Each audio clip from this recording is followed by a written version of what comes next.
Hello and welcome back to the Deep Dive. Hey there. Today we are doing something that I think is going to surprise a lot of people.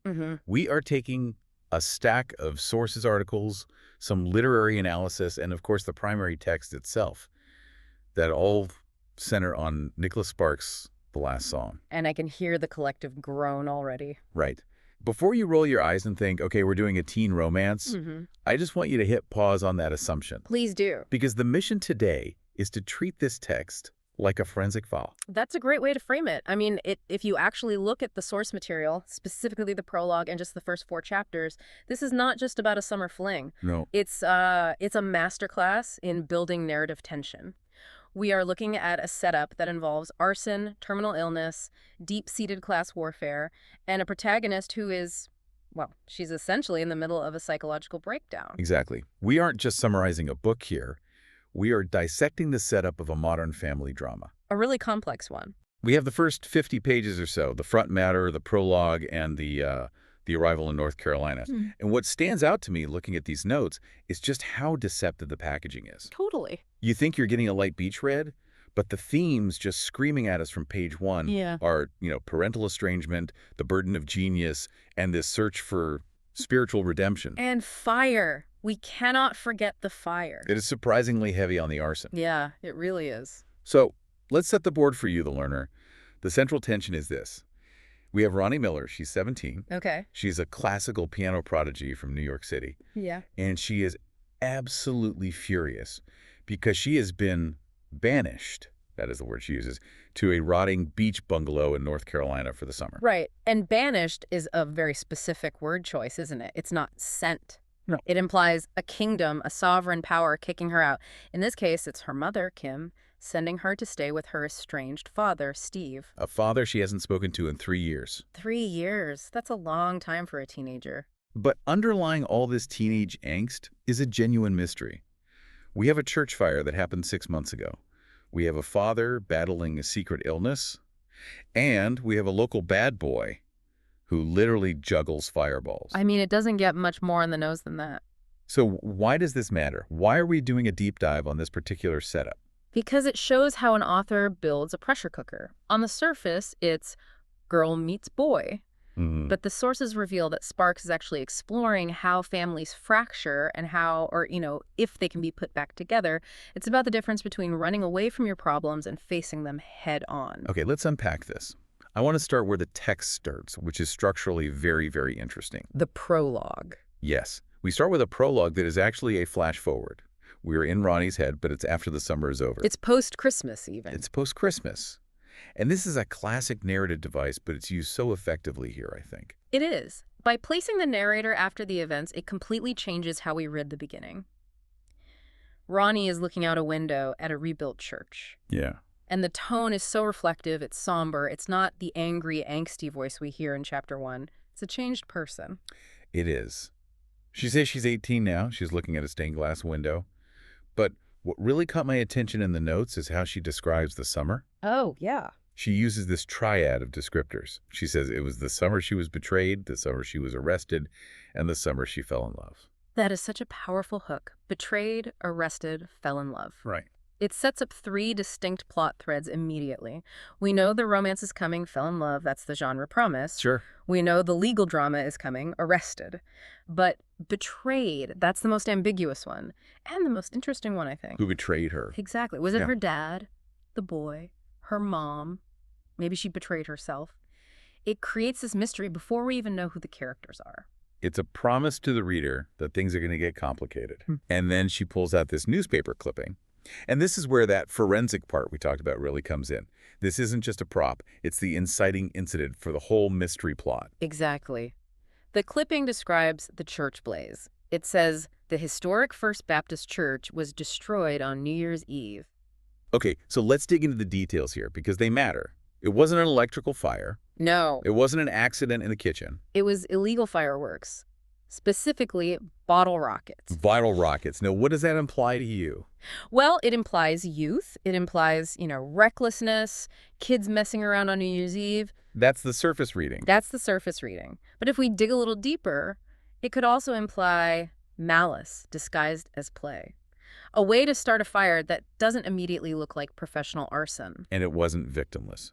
This is the key detail from No, it wasn't. The pastor, a man named Charlie Harris, suffered second-degree burns. That raises the stakes so significantly. If it was just the building, its property damage, it's a tragedy for the community. But a man was burned.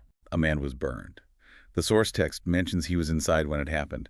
So whoever set this fire either didn't know he was there, Or they didn't care. or they wanted him there. And that's the darker possibility. The article also notes this was the second church fire in 2 months in the county. Okay, see, that's the detail that makes your radar go up. Right. We're not just dealing with a one-off act of vandalism. We might have a serial arsonist. So this quiet little beach town suddenly has a very dangerous undercurrent. A very dangerous environment. And we know from Ronnie's internal monologue that she gets arrested. So the immediate question you have to ask is Ronnie the arsonist? Or is she framed for it? Right. It casts this shadow over the entire summer. You know that whatever cute beach scenes happen, whatever romance starts to bloom, this fire is looming in the background. It frames the narrative with a sense of impending doom. It's not if something bad will happen, but when and how. It creates suspense. It forces the reader to look at every single new character and ask, are you the one who burns down the church? Okay, so keeping that fire in mind, let's pivot to Chapter 1 and meet our protagonist, Ronnie Miller. The text paints a very, very vivid picture of her, and honestly, she seems like she's trying very hard to be unlikable. She is shielding herself. That's what it is. Ronnie is an archetype of the rebellious teen, sure, but the specific visual cues Sparks uses are very telling. Okay, let's break them down. She's 17, she has a purple streak in her hair, she's wearing black fingernail polish. And let's talk about the outfit. She's wearing combat boots and long sleeves. In North Carolina. In June. That's not a fashion statement, that's armor. She is physically rejecting her environment. North Carolina is sand, sun, flip-flops. Right. She is bringing New York asphalt and darkness with her. The source material even specifies the T-shirt, which I love as a detail. A Fall Out Boy T-shirt. It's such a great period detail, for the time the book was written. It is. But it also signifies her connection to a specific urban subculture. She mentioned she got it by sneaking out to a concert in Philadelphia. It's a badge of her rebellion. And it's a world away from Wrightsville Beach, which she calls a godforsaken southern armpit. That is a direct quote. I mean, she's not holding back. She feels she's being sent to a rural penitentiary. Right. Now, what's fascinating is that she's not entirely wrong about the penitentiary vibe. The source material reveals that she is actually in legal trouble. This isn't just a metaphor for her. Right. The incident. The text capitalizes it, which tells you how important it is in her mind. It's a defining event. So let's look at the forensic details of this crime. Ronnie was arrested for shoplifting in New York City. Yes. And her version of events is very, very specific. She claims it was an accident. She says she was in a drugstore buying a bunch of things, shampoo, conditioner, whatever, and her hands were full. So she tucked a lipstick into her pocket and just forgot about it. Do we believe her? What do the sources say? What does her family think? That's the central question. Her father, Steve, wants to believe her. He's desperate to. But her mother, Kim, is skeptical. Why? Because the source notes Ronnie admitted to stealing a bracelet the previous year. So there's a pattern. It suggests that even if the lipstick was an accident, which it might have been, she has put herself in a position where she doesn't deserve the benefit of the doubt anymore. But I want to look at the item itself. A lipstick. It's small. It's trivial. It's not like she stole an iPad, where you'd say, okay, she's a criminal. Yeah. Stealing a lipstick feels more like a cry for help or a subconscious act of rebellion. It's almost pathetic. It is. It's an act of acting out, not of calculated theft. Yeah. But the legal stakes are very real. The judge told her that if she stays out of trouble for the summer, the record gets expunged. So this summer is her one chance. It's her one chance. If she messes up, if she gets in any trouble at all, she has a permanent criminal record. So she is walking on a very thin tightrope. But here is the thing that makes Ronnie so interesting to me. If she was just a shoplifting mall rat with a bad attitude, that would be one thing. But she isn't. Not even close. She's a classical piano virtuoso. The prodigy paradox. This is the absolute core of her character. Yeah. We are not talking about a kid who takes lessons on Tuesdays. The source material is explicit. She played Carnegie Hall 4 years ago. At 13. At 13 years old. She was in the Young Performers series. She had a write-up in the New York Times. I mean, to give you, the learner, some context, Playing Carnegie Hall at 13 is insane. That puts you in the top 0.001% of musicians in the world. It's elite. It implies thousands upon thousands of hours of practice. It implies a level of discipline and focus that completely contradicts the purple hair and combat boots persona she's projecting. Exactly, and that contradiction is the whole point. She has this immense world-class talent, this gift. But she hates it. She despises it. In the car ride down, her mom puts on a Mozart CD and Ronnie just snaps. She forces her to turn it off. So why? Is it just burnout? The pressure got to her? It's not burnout, it's vengeance. Vengeance against who? Her father. The piano connects her directly to her father. Steve was a Juilliard professor. He was a concert pianist. He was her teacher. They used to compose together, right? Yes, the text mentions that. Music was their shared language. So when Steve left the family, Ronnie decided, consciously or not, that the most effective way to hurt him was to silence that language forever. That is devastating. I mean, she is destroying the best part of herself just to deny him the satisfaction of hearing it. It's psychological warfare, but it's entirely self-destructive. She's cutting off her nose to spite her face. And does she miss it? The source implies she does. Her fingers still tap out rhythms on her leg on the car door, but she actively suppresses it. It's a very powerful, if tragic, metaphor for how we handle grief sometimes. We shut down the very things that make us vulnerable, the things we love the most. So we have a girl who is angry, legally compromised, and suppressing her own genius. Now let's look at the target of all that anger. Let's talk about her father, Steve Miller. Steve is a truly tragic figure from the moment we meet him. He is. He's living in his childhood home on Wrightsville Beach. But the setting details here are so crucial, aren't they? They're everything. The house is described as a bungalow, and it's sandwiched between two massive modern mansions. So he's literally living in the shadow of other people's success. Exactly. And the bungalow itself is falling apart. The text mentions a leaky roof, missing shingles, a rotting porch. It's a physical manifestation of Steve's life. He's surrounded by success and wealth, but he himself is decaying. He is. The house has no air conditioning. Now think about that in a southern summer. It's brutal. It's brutal. It shows he's either completely destitute or he simply doesn't care about his own physical comfort anymore. And I want to push on that decaying point, because the text gives us a lot of medical details about Steve. He's not just tired, he is sick. He is very sick. The source lists his ailments like a medical chart. He lives on Rolaids and Nexium. He has a history of ulcers. Diverticulitis. He had a burst appendix years ago. He is constantly managing some kind of stomach pain. And the physical descriptions from other characters back this up. When his ex-wife, Kim, sees him, her first reaction is, "You look thin." And Jonah, the little brother, says, "You've gotten smaller." Kids notice things like that. It's an innocent but incredibly telling observation. And Steve's internal monologue confirms our fears. He feels he is on a countdown. He's only 48 years old, but he feels like an old man.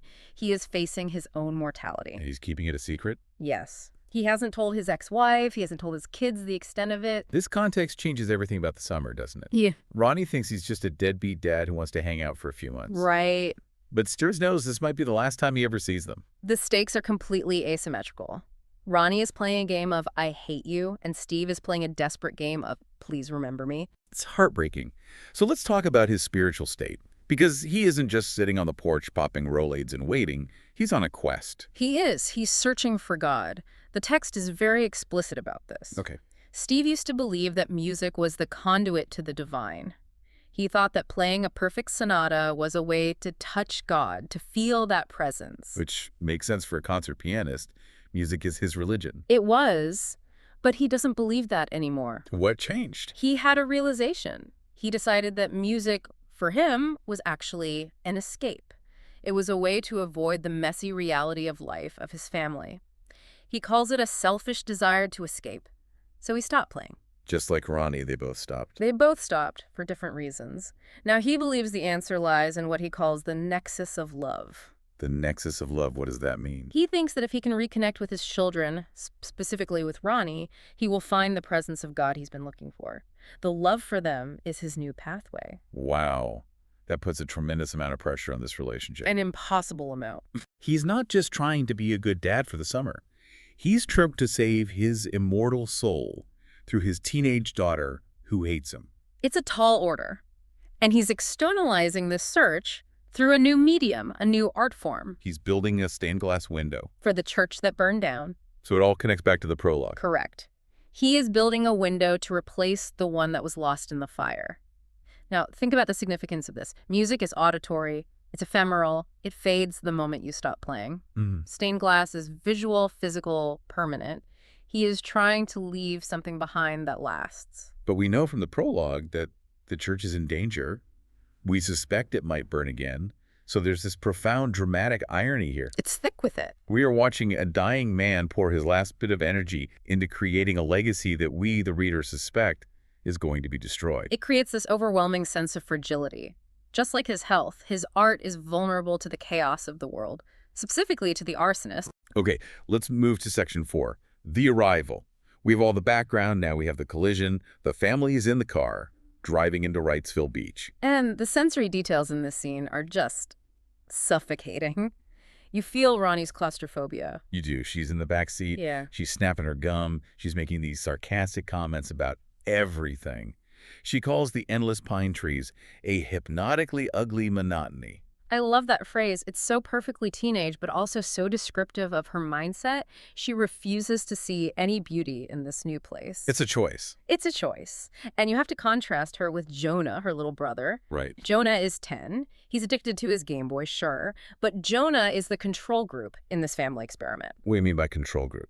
Well, Jonah is experiencing the same divorce, the same 3-year separation from his dad. But he is excited. He wants to see his dad.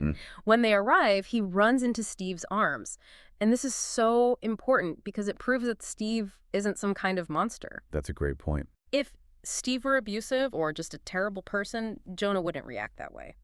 Jonah's genuine love for his father highlights that Ronnie's hatred is a choice. It's coming from inside her. It's her wound, not necessarily his crime. Exactly. Jonah is the bridge, the one who shows us what a healthy connection could look like.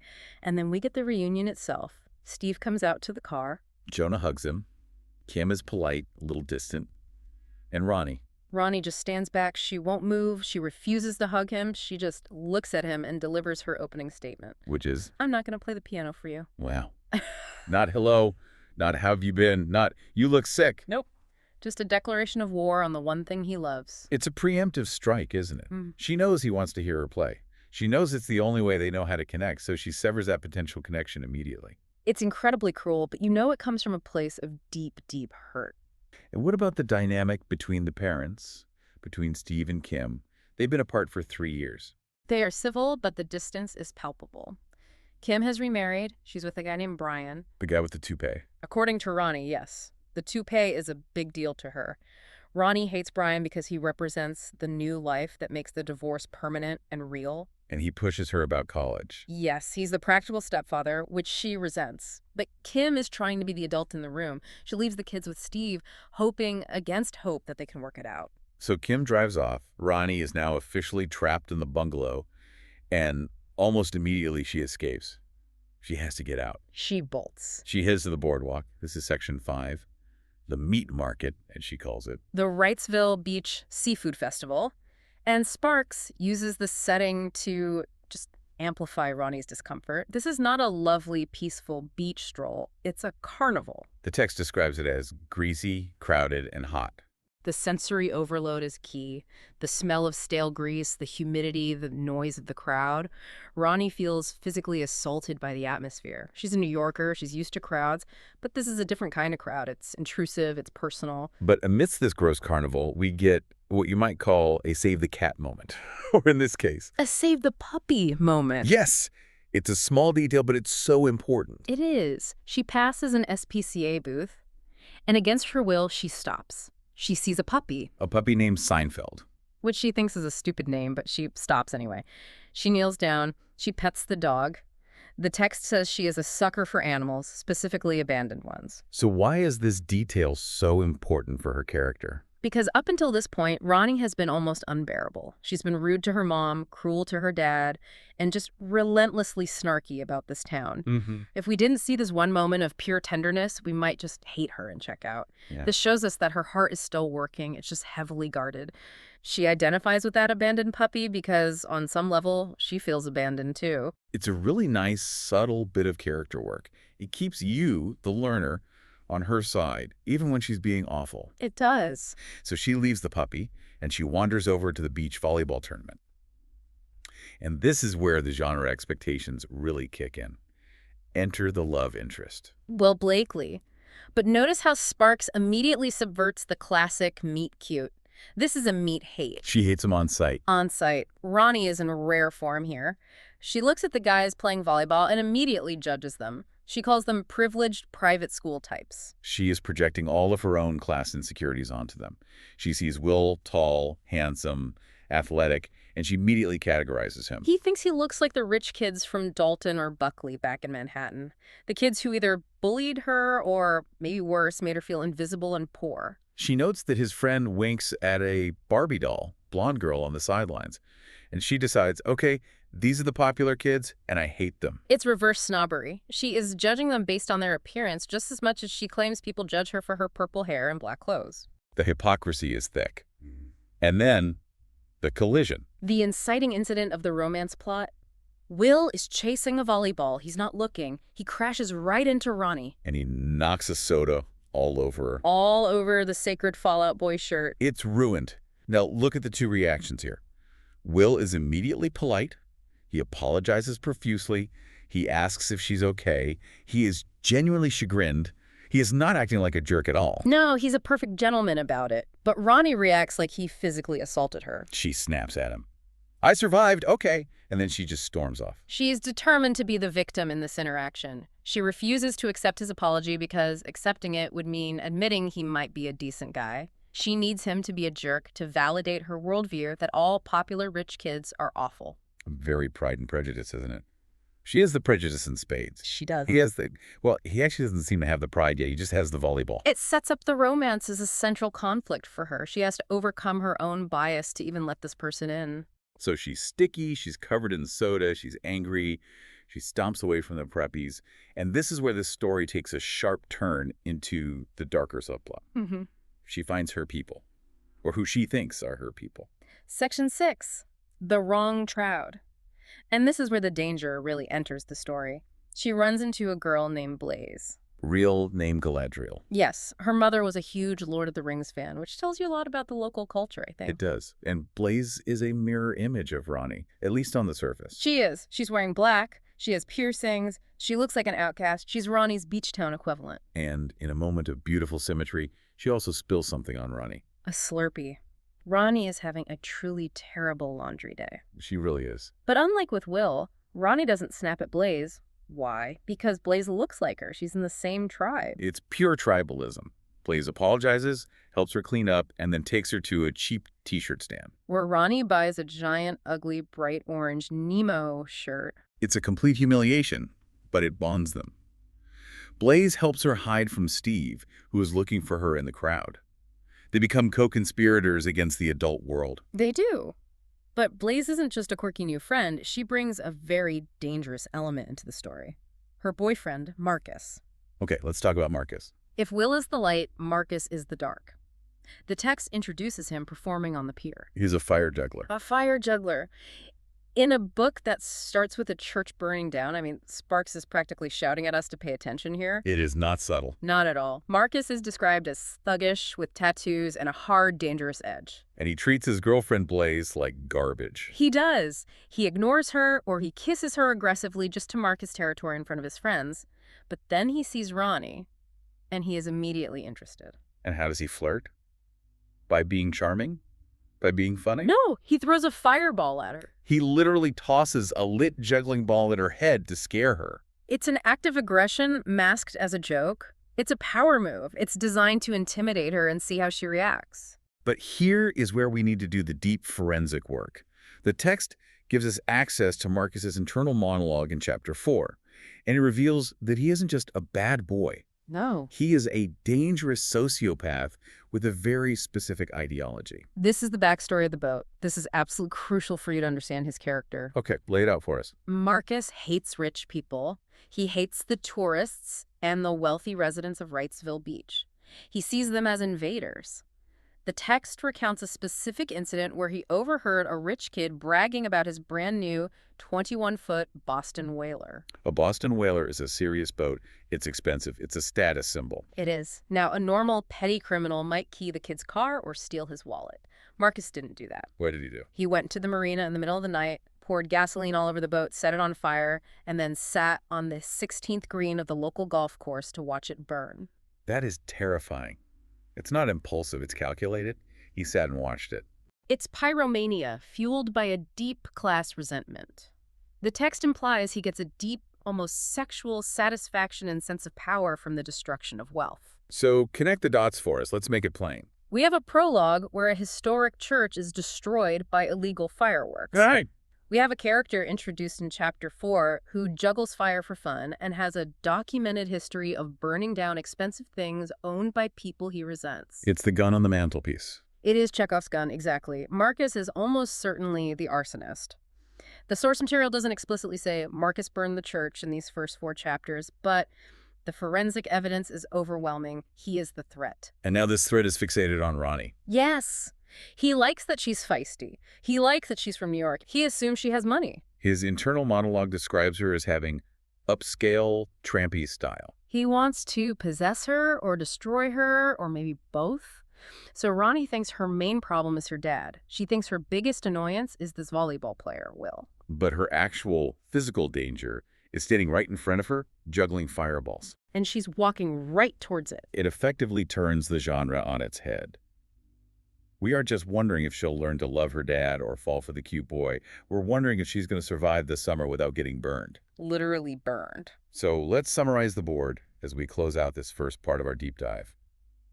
We have covered the prologue and the first 4 chapters. The pieces are all set. They are. We have Steve, the dying father, desperately building a glass window to try and redeem his soul before his clock runs out. We have Ronnie, the prodigy, who has silenced her own music as a weapon to punish him, trapped in a house she hates. We have Will, the perfect rich boy she has already rejected based on pure prejudice. And we have Marcus, the predator with the lighter fluid, waiting in the wings, drawn to her darkness. It is a collision course. Every single one of these characters is headed for a crash. And the central question seems to be about redemption, doesn't it? Can Steve redeem himself in the eyes of his daughter? Can Ronnie forgive him? And maybe more importantly, can she forgive herself? And can they do any of this before the external threat? Marcus and the fire destroys everything they have left. It's a race against time on multiple fronts. I want to circle back to the art for a moment. We had the piano versus the stained glass. Music versus light. This is the so what for me. This is the core theme. Steve moved from an auditory art form, music, to a visual one, glass, to try and find truth. Ronnie has rejected art entirely. She's living in silence. But if that church window is destroyed, and the prologue strongly implies the church is in danger again, then Steve's final offering is gone. So if the visual art is destroyed, does that force the auditory art to return? That's the beautiful narrative possibility, isn't it? If the window shatters, does the music have to fill that silence? Does Ronnie have to play the last song to complete the work that the fire destroyed? That gives me chills. It really elevates the story from a teen drama to this almost mythic struggle between creation and destruction. It really does. Sparks is using these very elemental symbols, fire, glass, music, the ocean, to tell a much deeper story about how we survive loss and find our way back to each other. Well, learner, I hope this deep dive has maybe changed your perspective on what might look like a simple paperback on the shelf. There is a lot of darkness brewing under that sunny cover. Keep reading. The fire is just getting started. I want to leave you with one final provocative thought to mull over. We talked about Steve's secrets. He's hiding his illness from his kids, and the text implies he's doing it to protect them.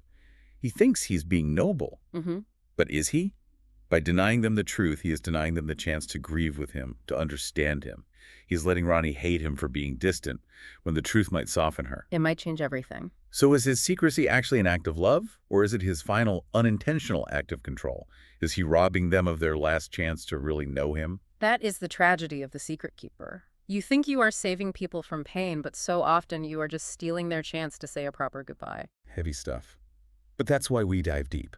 Thank you for listening to The Deep Dive. We'll see you next time.